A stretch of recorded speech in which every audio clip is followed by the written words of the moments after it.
প্রিয় বন্ধুরা আপুরা আসসালামু আলাইকুম। কেমন আছেন আপনারা? আশা করছি ভালো আছেন। আমি আল্লাহর রহমতে আপনাদের দোয়ায় ভালো আছি। এখন আমি ইলিশ মাছে হলুদ লবণ মিশিয়ে নিব, ঝাঁকিয়ে ঝাঁকিয়ে মাখিয়ে নিব। ভালোভাবে মাখানো হয়ে গেলে একটি একটি করে গরম তেলে দিয়ে দেব। চুলার উপর কড়াইয়ে গরম তেল রয়ে গেছে, মাছও একটি একটি করে সবকটি দিয়ে দেব।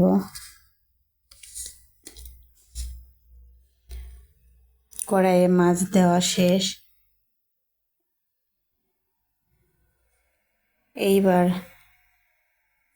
এইবার চলে আসলাম রাইস কুকারে।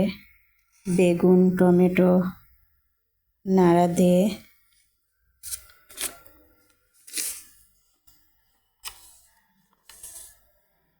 ভেজে রাখা খলসে মাছগুলো দিয়ে দেব।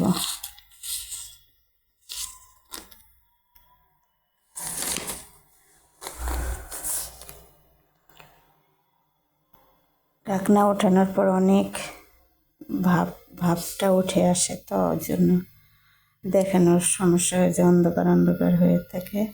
যাই হোক, বেগুন টমেটো নাড়া দিচ্ছি। নাড়া দিয়ে যেহেতু মাছগুলা কড়া করে ভাজিনি, জন্য আগে ভাগে মাছগুলো সবজির মধ্যে দিয়ে দিলাম, যাতে সবজির সঙ্গে সিদ্ধ হয়ে যায়। এইভাবে আলতোভাবে দিয়ে দিয়ে ঢাকনা দিয়ে আবার চলে আসলাম ইলিশের কাছে। এক পাশ হয়ে গেছে, তাই উল্টিয়ে দিচ্ছে। বেশি কড়া করে ভাজবো না, খুলসে মাছের মতোই এপাশ ওপাশ করে দুই পাশে শুধু ভেজে নেব। অপর পাশে একটু ভাজা হলেই উঠিয়ে নেব। একটু সময় অপেক্ষা করতে হবে। অপেক্ষা করার সময় শেষ। এইবার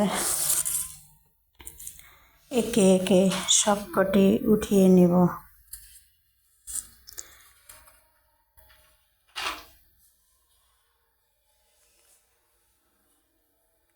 বেশি কড়া করে না ভাজার কারণে শুধু এপাশ আর ওপাশ একটু ভেজে নিয়েছি। যাই হোক, সবকটি মাছের পিস উঠিয়ে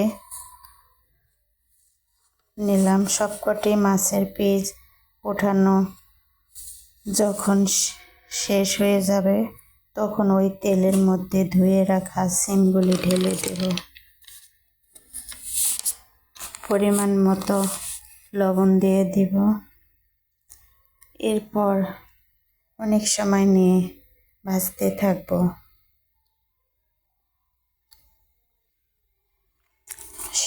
সিমগুলো সুন্দর সবুজ সবুজে থাকবে।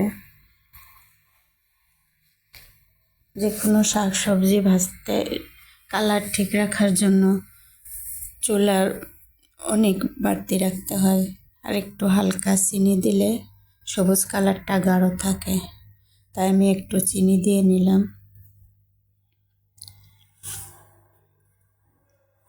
ভাজতে ভাজতে এক সময় ভাজার মাঝে সিমগুলো কড়াইয়ের এক পাশে রেখে দিব, এক সাইড করে রেখে দেব। একটু তেলের মধ্যে জায়গা বের করে নেব। একটু খালি জায়গা বের করে নেব। এরপর খালি জায়গার পাশে দিয়ে দেব কুচি করে কেটে রাখা পেঁয়াজ ও মরিচ। সেগুলো একটু সময় নিয়ে ভাজব। তারপর পেঁয়াজের মধ্যেও একটু লবণ দিয়ে দেব, যাতে তাড়াতাড়ি পেঁয়াজটা নরম হয়ে আসে। পেঁয়াজ অবশ্য কড়া করে ভাজবো না।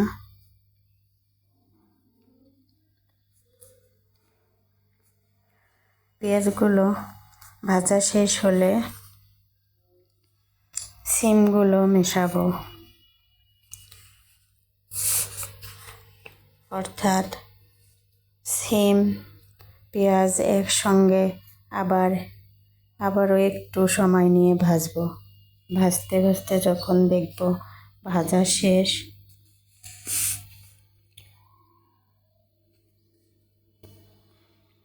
তখন দিয়ে দেব মাছ মাখানো হলুদের পানি,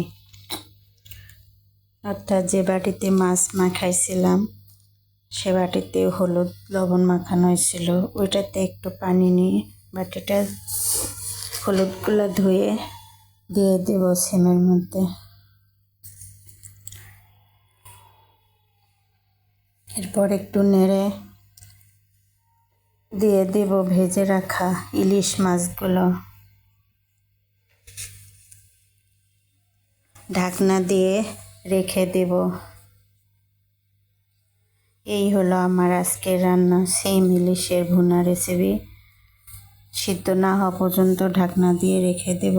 ভালো থাকেন সবাই, আল্লাহ হাফেজ।